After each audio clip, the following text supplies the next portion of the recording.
मान भी स्वतः ही होता है। बात तो सारी, खेल तो सारे उसी के हैं।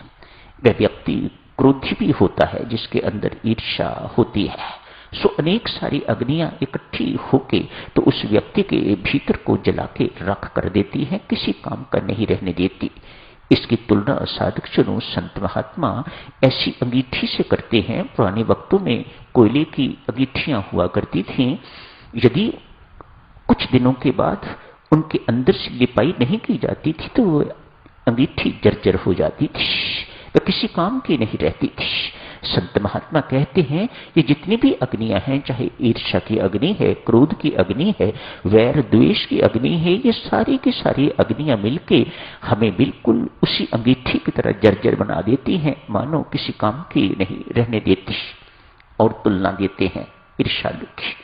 जिस पेड़ को दीमक लगी हुई हो उस पेड़ को आप खाद भी दीजिए, पानी भी दीजिए, प्रकाश भी दीजिए, उसके बावजूद भी कभी वह फलता फूलता नहीं है।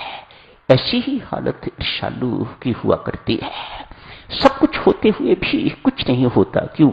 ईर्ष्या ने अंदर से बिल्कुल जला के राख कर दिया हुआ है, निरर्थक कर दिया हुआ है, नीरस कर दिया हुआ है।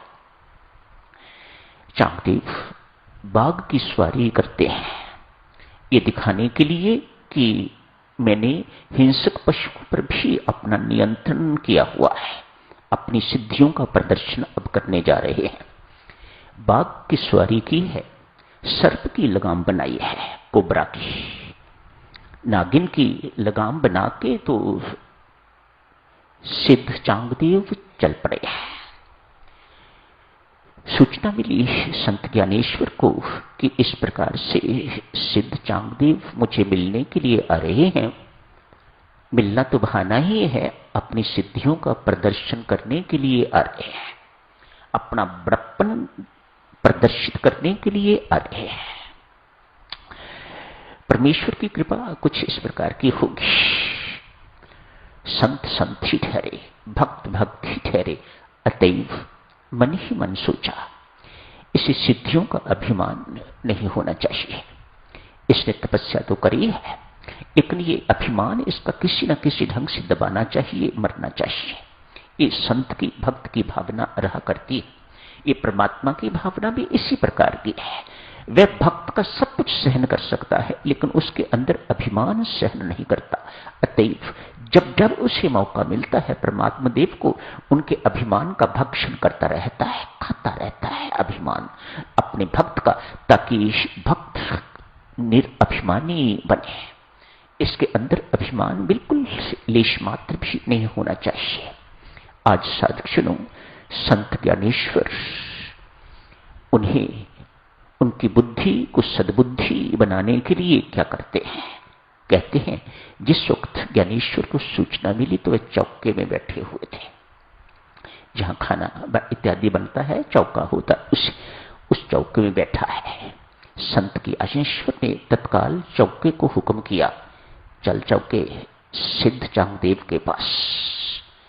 चौका उठा है वहां से, उठ के तो उसने चलना शुरू कर दिया है।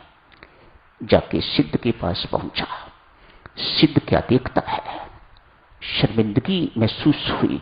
मैंने तो प्राणी, हिंसक पशुओं पर, हिंसक जीव जंतुओं पर ही नियंत्रण, इसका तो जड़ पर भी नियंत्रण है। अतएव अपनी सिद्धि का अभिमान टूट गया।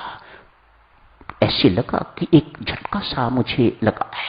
अतएव बाघ से उतर के तो ज्ञानेश्वर जी के श्री चरणों में मत्था टेका, उनसे क्षमा मांगी। एक अभिमान तो चकनाचूर हो गया, अभी दूसरा अभिमान बाकी है।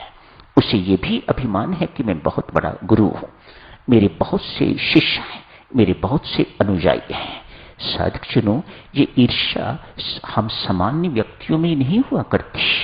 ये जो अपने आप को गुरु मानते हैं, गुरु कहलाते हैं, उनमें भी ईर्ष्या कम नहीं हुआ करती, उनमें भी ईर्ष्या होती है। इसके शिष्य अधिक हो गए, ये अधिक ख्याति को प्राप्त हो गया है, इसको हर जगह सफलता ही सफलता मिल रही है, तो ये उनकी ईर्ष्या का कारण बनता है, तो उन अंदर भी ईर्ष्या पैदा होती है। इनके अंदर एक अभिमान बाकी है। मेरे बहुत से शिष्य हैं, मेरे बहुत से अनुयायी हैं। संत ज्ञानेश्वर इस बात को भी बहुत अच्छी तरह से जानते हैं। अतएव चांगदेव जी का ये अभिमान भी वे तोड़ना चाहते हैं। संत दयालु हुए हैं, कृपालु हुए हैं। जो अभिमान पर चोट मारे साधक जनों, वह सामान्य व्यक्ति नहीं हो सकता। वह आपका परम हितकारी होगा। तभी वह आपके अभिमान पर चोट मार के तो आपके अंदर का अभिमान बाहर निकालने की चेष्टा करेगा। संत ज्ञानेश्वर आज ऐसे ही दयालु हुए हैं। अतएव सिद्ध चांगदेव के मुख से निकलवाया, मुझे क्षमा कीजिएगा, मुझे आत्मबोध दीजिएगा, मुझे आत्मज्ञान दीजिएगा, मुझे अपना शिष्य स्वीकार कीजिएगा। एक 1400 वर्ष का सिद्ध 16 वर्ष के भक्त से शिष्यत्व की भीख मांग रहा है। मुझे अपना शिष्य स्वीकार कर लीजिएगा। बहुत से शिष्य उनके साथ आए हुए थे, उनके शिष्य। अतएव भक्त ज्ञानेश्वर ने, संत ज्ञानेश्वर ने शर्त रखी, चांगदेव जी, मैं आपको शिष्य तब स्वीकार करूंगा यदि आपके इन शिष्यों में से कोई अपनी बलि देने को तैयार हो तब। शिष्यों ने ये बात सुनी। अतएव